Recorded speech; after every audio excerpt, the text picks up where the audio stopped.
Hey guys, what's up? Welcome back to the channel. Welcome back to a new video.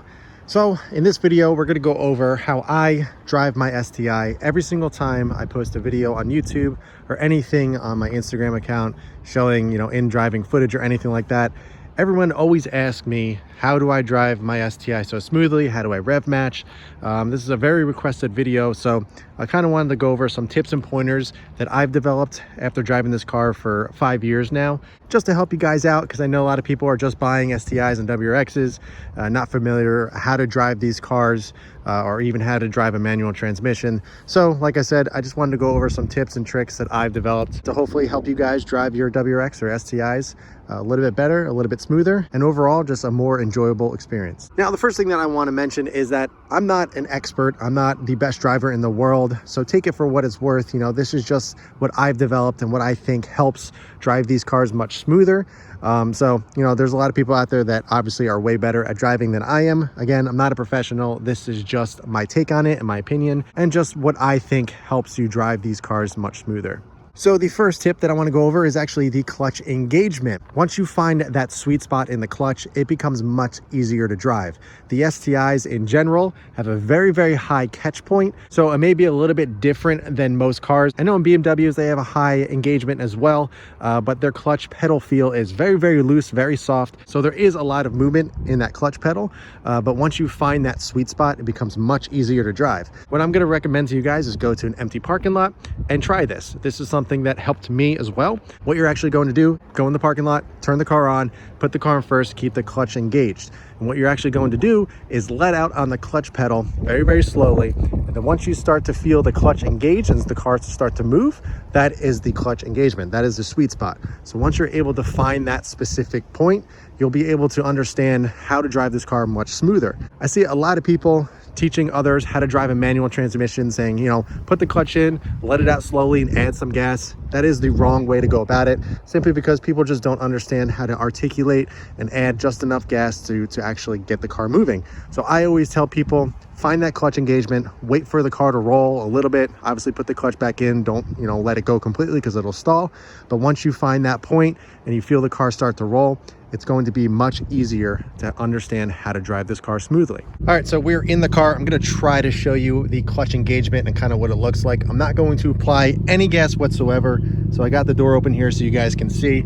So all I'm going to do is put the clutch in, put it into first gear, and I'm literally just going to take my right foot off completely. And I'm going to slowly back off the clutch. See, I'm rolling backwards right now. And then if I slowly let off the clutch, you're going to see it stopping and kind of start to move forward. So you can see right there, I have no foot on the gas. All that's doing is the clutch engaging and pulling you forward. So as you can see, that is the clutch engagement. Then if I put it back in, it'll stop. So once you find that point, it'll be much easier to understand what I'm talking about. So the clutch engagement is kind of high up on the clutch pedal, as I mentioned. Very, very hard for me to actually show you that, but it's towards the top. You're going to feel some tension at the top, and then there's a little bit of play right here. So this is nothing right now. And then once you get past that play, right here is the clutch engagement. So you still got all this play underneath the engagement point to kind of play with when you're rev matching and all that stuff. But we'll do it again just for good measure. I'm going to put it into first, take my foot off the brake. Look, my foot's not on the gas. And all we're going to do is let out the clutch a little bit, and you can see the road starting to move. So that is just the clutch catching and engaging. All right, so for the next tip and trick, we're going to actually be inside the car. And why we're inside the car is because we're going to talk about the SI drive. Now, there's different modes. There's intelligent, sport, and sport sharp. And what this actually does for the STI, it changes the sensitivity of the throttle pedal. So basically, if you're in intelligent mode, it's not as sensitive. If you're all the way in sport sharp, it's more sensitive. And also what these does is it increases the boost. I forget what the stock boost levels are for each one, but I know for mine that is tuned professionally. Sport mode is 14 pounds and sport sharp is all the way up to 18 pounds. Intelligent mode, I believe, is still 14 pounds. It's not different than the sport. One thing I always always mention if somebody's driving the STI for the first time is to put it in intelligent mode. Basically, just push it down. It's much easier to drive. The pedal is not as sensitive.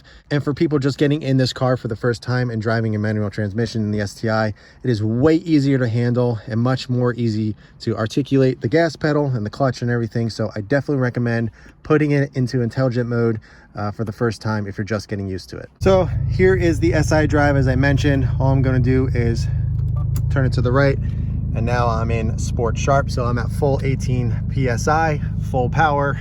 That is the mode that I drive in 100% of the time. I don't use anything else because I always want all the power at all times. But driving in intelligent mode, so all you're gonna do is push it down, and as you can see up here, the little eye right there, we're in intelligent mode, so that brings it all the way down to the lowest boost, and also decreases the sensitivity in the gas pedal down there, so it is way easier to drive. Now for my third tip and trick, I'm actually going to tell you to upgrade the exhaust. And the reason why I'm mentioning that is because the stock STI and WRX exhaust is extremely quiet. Because of that, it's very, very hard to actually hear the car, hear the motor, hear what RPM you're at. I base a lot of my shifts, a lot of how I drive the car based off of exhaust sound. I listen for it. I know exactly what RPM I'm at. So having something really, really quiet, for me, it actually hinders the way I drive the car. It's much harder to drive for me. I know when I went to the Cobb titanium exhaust, I had a much harder time driving it. I almost felt like I was going to stall it at times just because I couldn't hear it as much. Now, obviously, I have the Tomei set up on here, so it's extremely loud.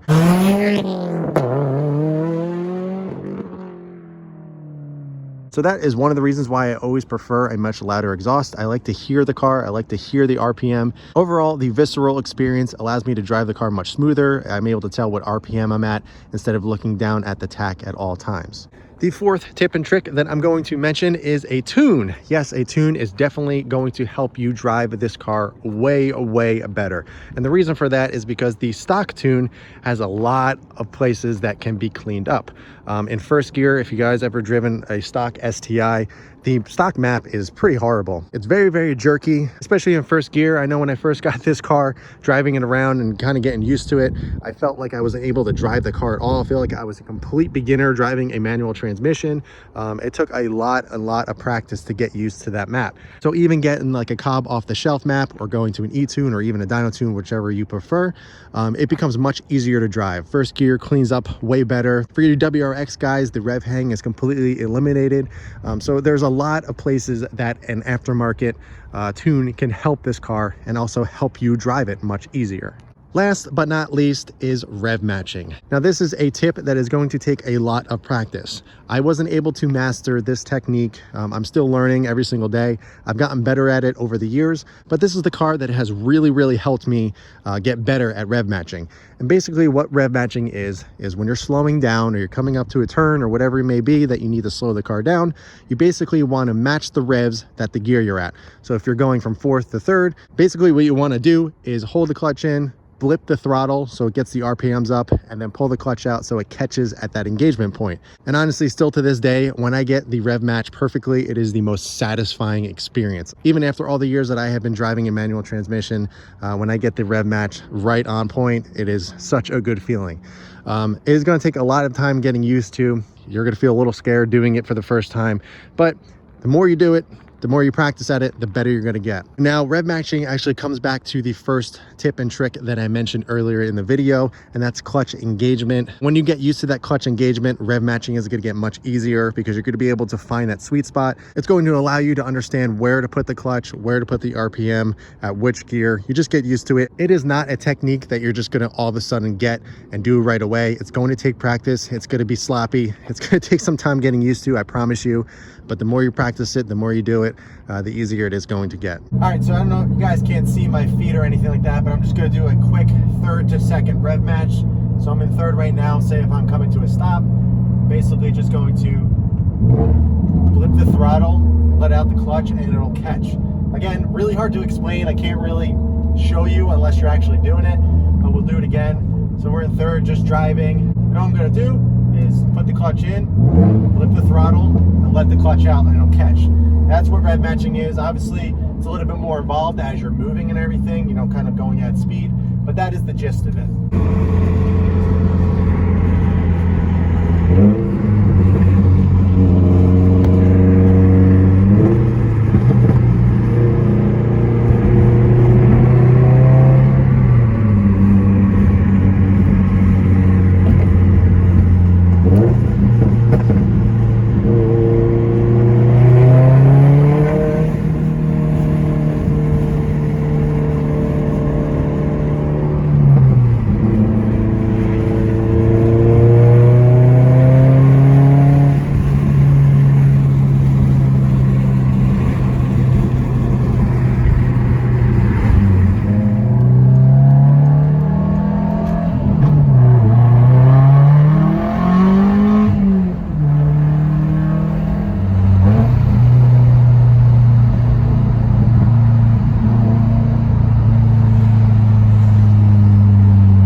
yeah, those are my 5 tips and tricks of how to drive an STI much smoother, much easier, much more enjoyable. A lot of this stuff does take practice. Driver mod, you know, the more you drive, the better you're gonna get. But I assure you, if you kind of get all this stuff down, it makes this car way more fun to drive. And overall, you're just gonna become a better driver as well. So I definitely recommend trying these things out, see how much better you can get. And I assure you, once you get these things down, you're gonna enjoy the car way more. So that wraps up this video, guys. I appreciate you watching. If you have any questions at all about anything that I mentioned, please ask them below. I know it's just me describing things, but I promise you, if you take the time to learn how to rev match, if you take the time to learn actually how to get the clutch engagement, everything is going to become much easier. I tried to get some footage for you guys so you can see it in action, just kind of, you know, put 2 and 2 together. But the best way to actually do this and practice it and get better is to actually do it yourself. So go out, go to an empty parking lot, try the little clutch engagement technique that I was showing you guys. Go around, do some rev matching, blipping the throttle, changing gears. You don't need to get crazy aggressive with it or anything like that. Just try things slowly at first, and then as you get more comfortable, you'll be able to do it a little bit more smoothly, a little bit more naturally. And then once you kind of get it, it'll click, and then you'll always do it wherever you drive. So that is all I got for this one, guys. I hope you enjoyed it. I hope this helped you out. If you have any questions at all, be sure to ask them below. But in the meantime, keep it clean, keep it simple, and I'll catch you guys in the next one.